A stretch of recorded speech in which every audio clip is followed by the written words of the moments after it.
Okay, तो अब तक क्लास 12th का जो सेकंड चैप्टर है इन्वर्स ट्रिग्नोमेट्रिक फंक्शन, उसमें हमने क्या क्या पढ़ लिया। तो अगर आप लास्ट दो वीडियो को अगर देखेंगे तो उन दो वीडियो में आपको लगेगा कि इन्वर्स ट्रिग्नोमेट्रिक फंक्शन की बात तो बहुत कम हो रही है, क्लास 11th के ट्रिग्नोमेट्री की बात ज़्यादा हो रही है, या रिलेशन फंक्शन फर्स्ट चैप्टर की बात ज़्यादा हो रही है, इन्वर्स ट्रिग्नोमेट्रिक फंक्शन की बात कम हो रही है। तो प्यारे बच्चों, मैं आपसे ये कहूँगा कि आप अगर क्लास 12th बोर्ड एग्जाम की अगर बात कर रहे हैं मुझसे, क्लास 12th बोर्ड एग्जाम की, तो क्लास 12th बोर्ड एग्जाम के लिए एक्सरसाइज जो एनसीईआरटी की बुक में दी हुई है इन्वर्स ट्रिग्नोमेट्रिक फंक्शन की, वेरी वेरी वेरी इजी वाली एक्सरसाइज हैं। ठीक है, आंसर यूं सामने आ जाते हैं उनके, क्वेश्चन लिखो आंसर सामने है, बिल्कुल आसान वाले हैं।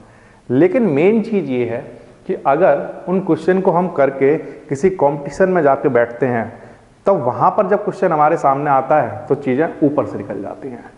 तो अगर वो चीज़ें ऊपर से ना निकलें, उसका तरीका क्या है कि वो ऊपर से ना जाए, ऐसा ना हो जाए ऐसा चली जाए। तो उसके लिए क्या करना है, उसके लिए आपको सिर्फ एक काम करना है कि आपको इस वर्ड के पीछे भागना है। ये कोई भी चीज़ आपके सामने अगर बोर्ड पर लिखी हुई है तो आपको क्या पता होना चाहिए कि वो वहाँ पर क्यों लिखी हुई है, उसके पीछे आंसर क्या है। तो जो वेरी फर्स्ट वीडियो मैंने बनाया था, तो उस फर्स्ट वीडियो में मैंने आपको सबसे पहले तो ये वैल्यू निकाल कर दिखाई। क्यों निकाल कर दिखाई? क्योंकि ये मुझे ग्राफ बना कर देना था।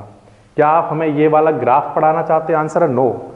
मैं आपको ग्राफ जो सिखाना चाहता था वो था साइन इनवर्स एक्स का ग्राफ। लेकिन इस ग्राफ को समझाने के लिए पहले ये ग्राफ समझना जरूरी था। इस ग्राफ को बनाने के लिए पहले ये वैल्यू निकालनी जरूरी थी कि ये वैल्यू क्या होती है।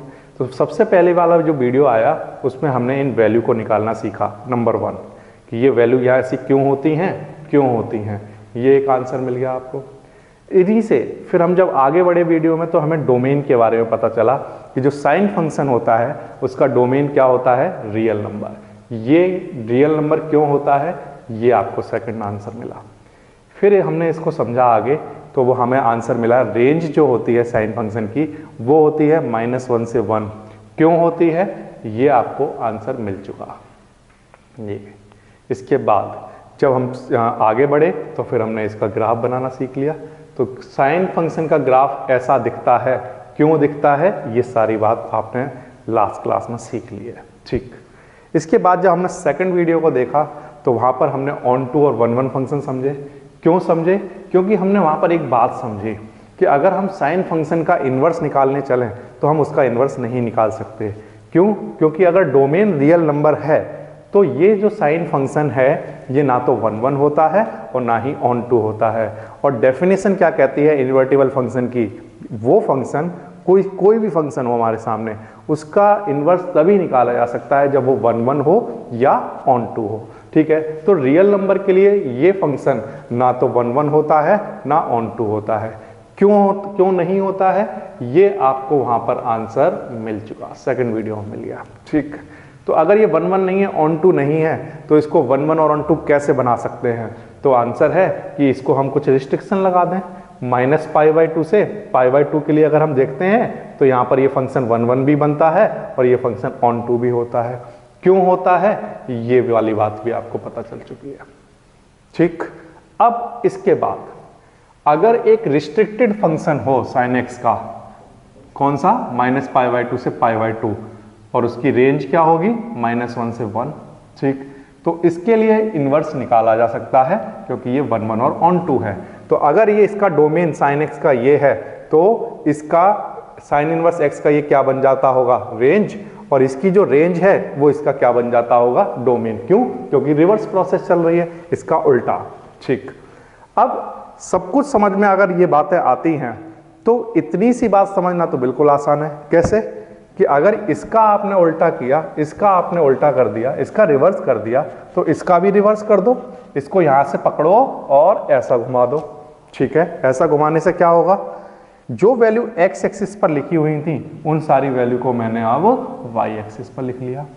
ठीक, जो वैल्यू वाई एक्सिस पर लिखी हुई थी उन वैल्यू को मैंने एक्स एक्सिस पर लिख लिया और इसी ग्राफ को एज इट इज उठाकर घुमा दिया। ये इससे क्या हुआ, अब ये सारी चीजें आप जाइए भूल, इसको हटाइए साइड में, सिर्फ इसकी बात करिए। तो साइन इनवर्स एक्स का जो ग्राफ है वो ग्राफ में एक खास बात आपको देखने को मिलेगी, क्या कि अगर sin x के ग्राफ की बात करें तो यहां से जब हम चलते हैं, यहां से ये, इसके बाद आप देखते हैं जैसे ही मैं यहां आता हूं तो यहां आने पर ये वैल्यू रिपीट होने लगी। ये जो वैल्यू यहां पर होगी वही वैल्यू यहां पर आ रही होगी, इस जगह पर और इस जगह पर दोनों की वैल्यू सेम होगी y पर, है ना। लेकिन साइन इनवर्स x के ग्राफ की अगर हम बात करें तो ध्यान से देखना प्यारे बच्चों, यहां से चलो, ये सब जगह वैल्यू अलग अलग अलग अलग अलग अलग, ठीक। और भी कहीं बात कर लो, यहां से चलो, ये देखिए सब जगह वैल्यू अलग अलग आएगी। तो ये वाला जो ग्राफ बना हुआ है बोर्ड पर सामने, इस ग्राफ में हर पॉइंट पर हर वैल्यू के लिए -1 से 1 की किसी भी वैल्यू के लिए जो आंसर आएगा वो सबके आंसर डिफरेंट आने वाले हैं।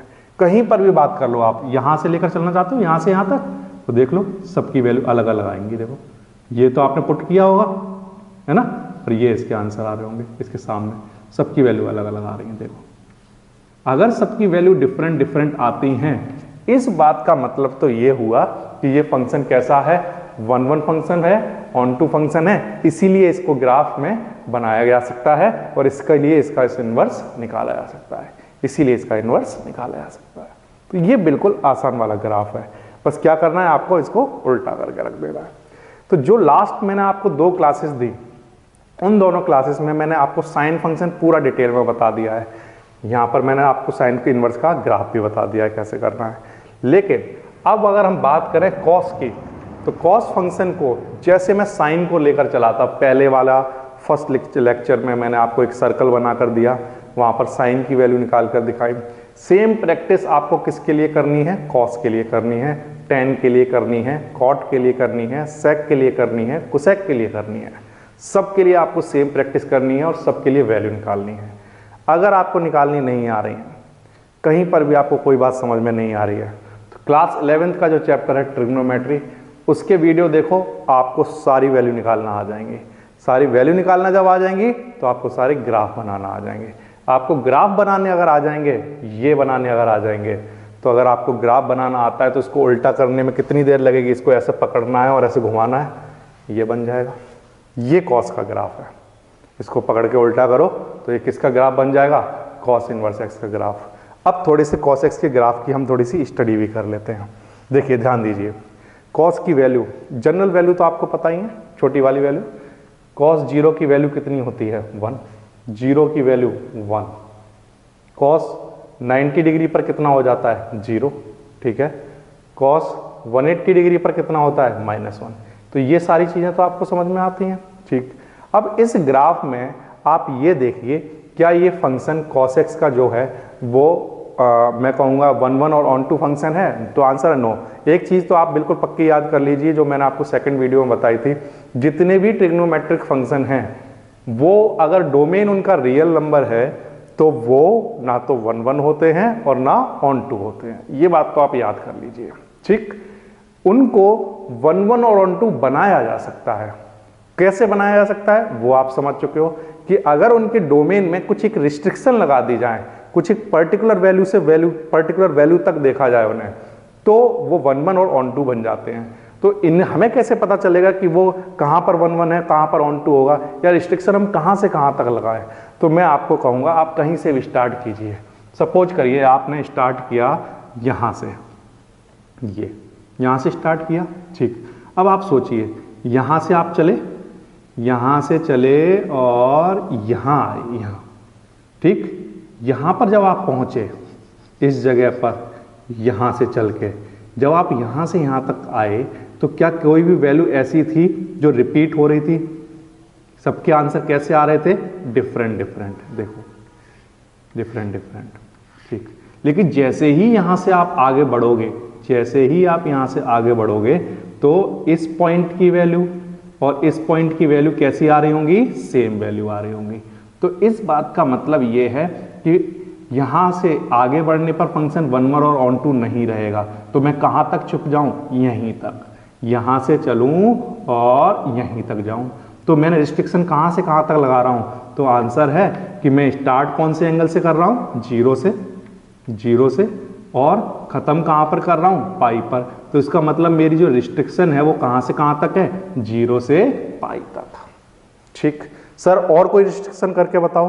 बिल्कुल आसान है, यहां पर खत्म हुई थी ये रिस्ट्रिक्शन, अब यहां से शुरू करो। ये शुरू किया और यहां तक आ गए, ये यहां से चले और यहां तक आ गए। इससे आगे क्यों नहीं जा रहे हो सर? इससे आगे मैं इसलिए नहीं जा रहा हूं क्योंकि यहां से जैसे ही मैं यहां पर आऊंगा या यहां पर आऊंगा, कहीं भी आपको समझाने के लिए यहां ले लेता हूं, यहां पर आऊंगा तो यहां पर जो वैल्यू होगी और यहां पर जो वैल्यू होगी वो वैल्यू सेम वैल्यू होगी।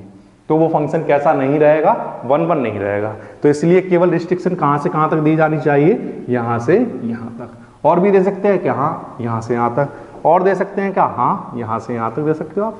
और दे सकते हैं क्या, हाँ यहां से यहां तक दे सकते हो आप। आप जितनी चाहें उतनी रिस्ट्रिक्शन लगा सकते हो और उन पर्टिकुलर रिस्ट्रिक्शन के लिए कॉस फंक्शन जो होगा वो 1 1 भी होगा और ऑन टू फंक्शन भी होगा। लेकिन इसमें जो आप सबसे पहली रिस्ट्रिक्शन देते हो, सबसे पहली वाली, उस पहली वाली जो रिस्ट्रिक्शन को हम कहते हैं उसको हम नाम दे देते हैं प्रिंसिपल वैल्यू ब्रांच। सबसे पहली वाली ये, ठीक है, 0 से पाई। हमने पहला वाला क्या दिया था, 0 से पाई के बीच में रिस्ट्रिक्ट किया, तो इसका नाम क्या रख दिया हमने, प्रिंसिपल वैल्यू ब्रांच। ये हम इसका नाम रख देते हैं। यही प्रिंसिपल वैल्यू ब्रांच जो कि अभी डोमेन है, वही अब कॉस इनवर्स के लिए क्या बन जाएगा, उसकी रेंज। तो अब जो इसका रेंज है वो क्या बन जाएगा, इसका डोमेन बन जाएगा। तो आप एक बात ध्यान रखिए, हमें स्टडी इस चैप्टर की कर रहे हैं हम, है ना, इनवर्स ट्रिग्नोमेट्री पढ़ रहे हैं। तो कॉस इनवर्स एक्स के क्वेश्चन आपके सामने ऐसे आएंगे कि आप प्रिंसिपल वैल्यू निकालिए। कौन सी वैल्यू निकालिए, प्रिंसिपल वैल्यू निकालिए। मतलब आपको जो फंक्शन दिया होगा उसके लिए आपको इनमें से, इनके बीच में से कोई एक वैल्यू निकाल के देनी होगी। ठीक है, वो प्रिंसिपल वैल्यू कैसे निकालते हैं वो मैं बहुत आसानी से आपको समझा सकता हूँ। तो अभी फिलहाल हम बात कर रहे हैं ग्राफ की। तो हाँ, आपको डोमेन और रेंज मैंने बता दिया। ग्राफ कैसे समझें, ग्राफ समझना तो बिल्कुल आसान है। जो वैल्यू एक्स एक्सिस पर लिखी है अब वो वाई एक्सिस पर लिखी जाएंगी, जो वैल्यू वाई एक्सिस पर लिखी है अब वो एक्स एक्सिस पर लिखी जाएंगी। ये और ये ग्राफ बनाना बिल्कुल आसान है। ठीक, ये आ गया कॉस की बात। सिमिलरली यही बात हम किसके लिए कर सकते हैं, यही सारी बातें हम कर सकते हैं प्यारे बच्चों tan के लिए। मैं आपको एक बार फिर से बता देता हूँ। एक्सरसाइज जो 2.1 है, 2.2 है, मिसलेनियस है, ये तो इतनी ज़्यादा आसान है, इनके क्वेश्चन मैं आपको करके दिखाऊंगा, बहुत आसानी समझ में आ जाएंगे, कोई प्रॉब्लम नहीं। लेकिन आपको सलाह ये है, मेरी एडवाइस आपको ये है कि आप इन सब चीज़ों को ज़रूर पढ़ लो ये, क्योंकि आप उन एक्सरसाइज को कर लोगे बोर्ड में नंबर आ जाएंगे, कोई प्रॉब्लम नहीं आएगी। बोर्ड में बढ़िया वाले नंबर, अच्छे वाले जैसे कहते हैं। लेकिन अगर ये सारी चीज़ें आपको नहीं पता है, कंपटीशन में आप हिल जाओगे, आप कर नहीं पाओगे, एक भी क्वेश्चन नहीं होगा आपसे। तो अगर कुछ समझना चाहते हो, सीखना चाहते हो, तो कंसेप्ट को समझो, क्वेश्चन तो ऐसे ही हो जाएंगे। बिल्कुल आसान वाली बुक है एनसीईआरटी। इसके बाद हम बात कर लेते हैं टेंजेंट फंक्शन की। टेंजेंट फंक्शन को समझना बिल्कुल आसान है। अब आप स्टेप सीखते जाइए। टेंजेंट फंक्शन का पढ़ना है आपको, कॉट फंक्शन है ना, सेक फंक्शन, कोसेक का पढ़ना है। तो इन सब के स्टेप सीखिए। अब आप सबको सिमिलरली करते जाइए। कैसे, जैसे सबसे पहले आप स्टडी करिए ग्राफ की। ठीक, ग्राफ की स्टडी आप कैसे करेंगे, जैसे tan 0 डिग्री पर 0 होता है, इसके बाद 90 डिग्री पर वो अनडिफाइन हो जाता है, तो ग्राफ ऐसे चलता होगा। ठीक, इसी तरह से यहाँ पर आइए, पाई पर ये कितना होता है, tan 0 डिग्री होता है। कहाँ से आ रहा होता है, -∞ से। ठीक, और 3π/2 पर आते आते वो कितना हो जाता है, अनडिफाइंड हो जाता है। तो 0 पर 0, π/2 पर अनडिफाइंड, पाई पर 0, 3π/2 पर अनडिफाइंड। तो इस तरह से इसका ग्राफ आप ड्रॉ कर सकते हैं।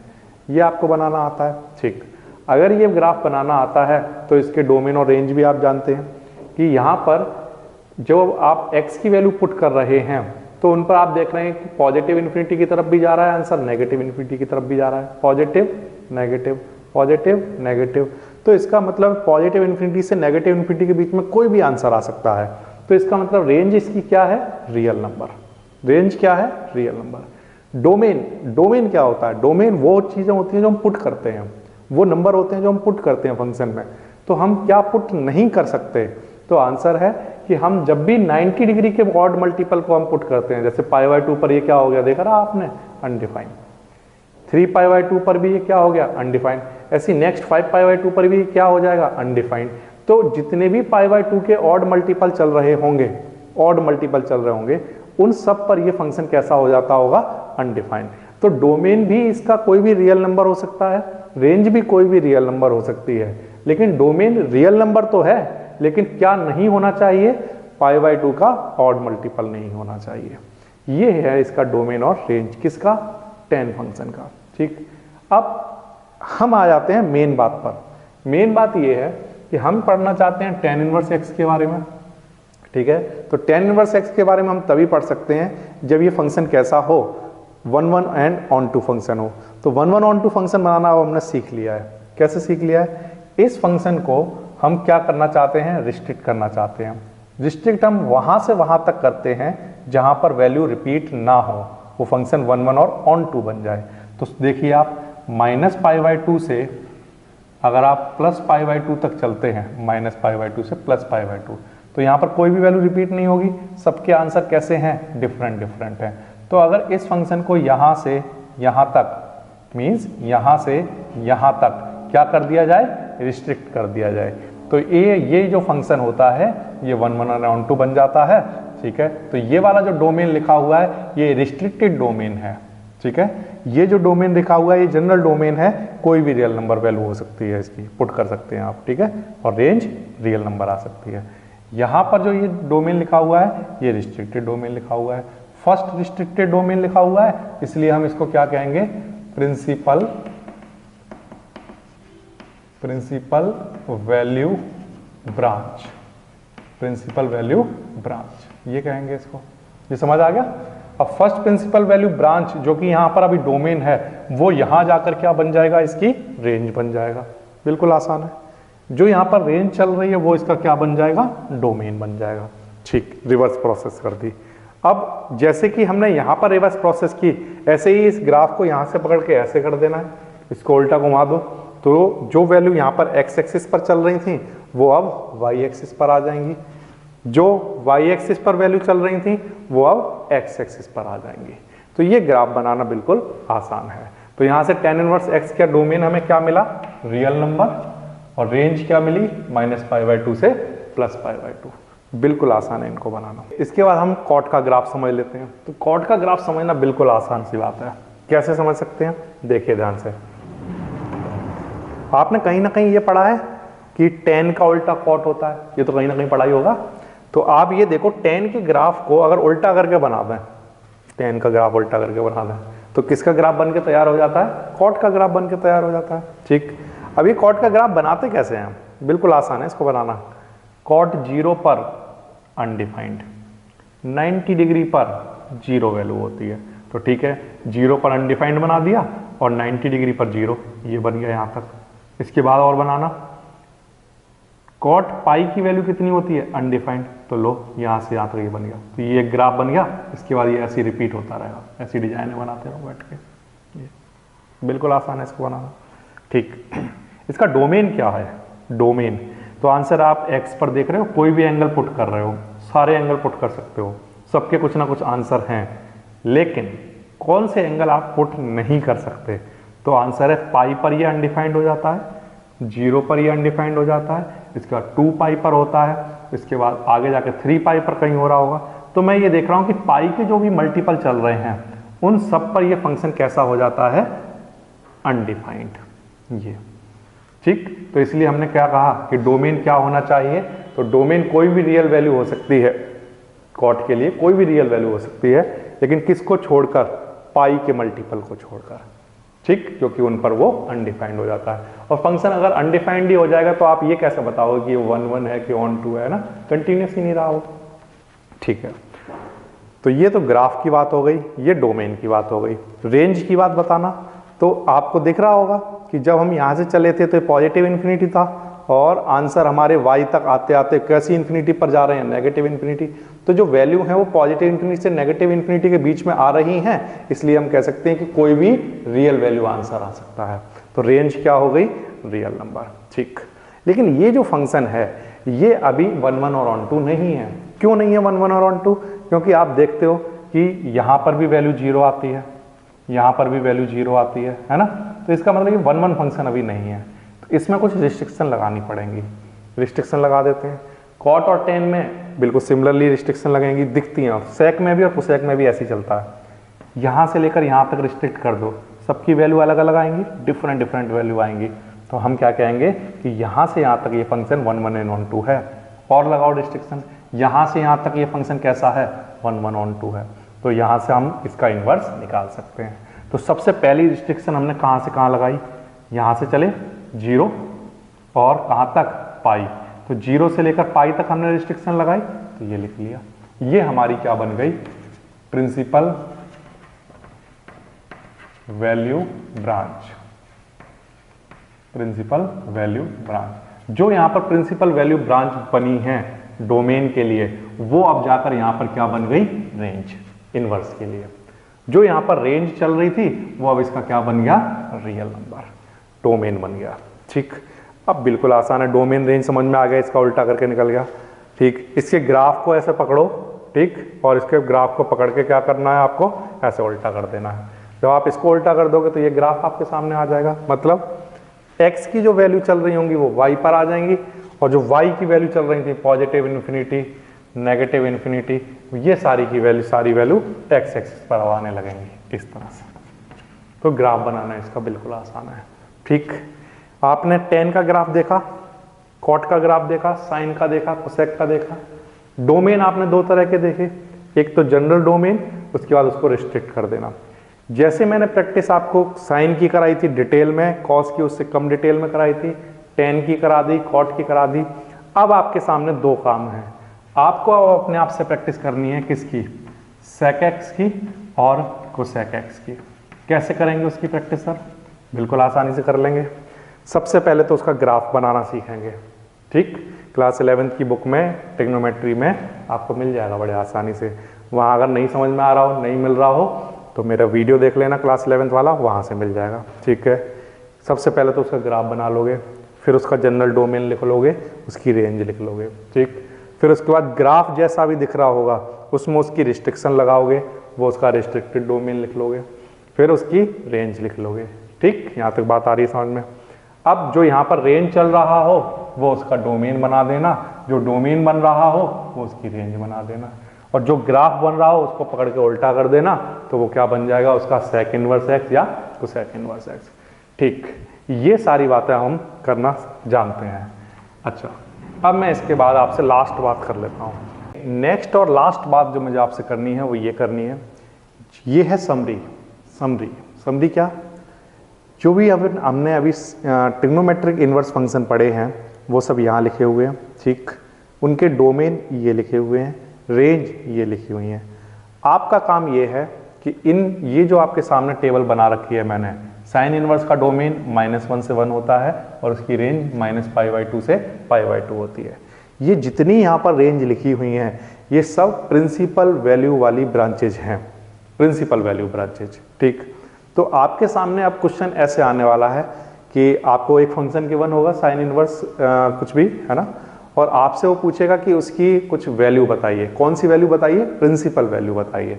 तो प्रिंसिपल वैल्यू कहाँ पर लाई करेगी, इनके बीच में ही लाई करती होगी, जितने भी यहाँ पर लिखे हुए हैं। तो इस बात का मतलब ये है कि अगर आपको समझने हैं क्वेश्चन, बढ़िया बढ़िया क्वेश्चन, हार्ड वाले भी आसान वाले भी, और दोनों को करने का तरीका कैसा वाला होना चाहिए, ईजी वाला। ठीक, तो अगर आप समझना चाहते हो तो मैं आपसे ये कहूँगा कि आप मुझे ये टेबल याद करके दे दो। ये अगर आपको ये टेबल याद है तो कोई भी क्वेश्चन हो आपके सामने आएगा, कोई क्वेश्चन आपको टफ नहीं लगेगा, बिल्कुल आसान लगने वाला है। ठीक, तो नेक्स्ट वीडियो में मिलता हूँ और वहाँ पर आपको दिखाता हूँ एनसीईआरटी की एक्सरसाइज 2.1 पूरी एक्सरसाइज सॉल्व करके दिखाऊंगा, और एक भी क्वेश्चन ऐसा नहीं होगा जो आपको नहीं है समझ में आएगा।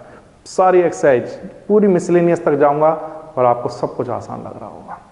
चलिए मिलते हैं नेक्स्ट वीडियो में।